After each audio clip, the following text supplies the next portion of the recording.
জানি না আমি আসলে কেমন ভিডিও বানাই, ভালো না খারাপ সেটা হয়তো তোমরাই ভালো বলতে পারো, কিন্তু একটা কথা আমি মন থেকে বলি, আমি শুধু চাই তোমরা একটু হাসো, একটু ভালো থাকো।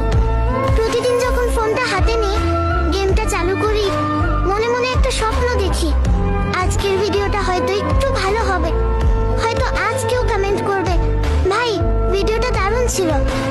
কিন্তু দিন শেষে যখন দেখি 100 ভিউ পার হয় না, তখন বুকের ভেতরটা কেমন জানি ভেঙে যায়। মনে হয় আমি কি সত্যি এতটাই খারাপ, নাকি আমার চেষ্টাগুলোই কারো চোখে পড়ে না। তবুও আমি থামি না, কারণ আমি শ্রাবণ গেমিং জানি থেমে গেলে সব শেষ। রাত জেগে ভিডিও বানাই, অনেকবার ভুল করি, আবার নতুন করে শুরু করি, কারণ আমার একটা ছোট্ট স্বপ্ন আছে, একদিন আমার ভিডিও দেখেও মানুষ অপেক্ষা করবে নতুন ভিডিও কবে আসবে। আমি জানি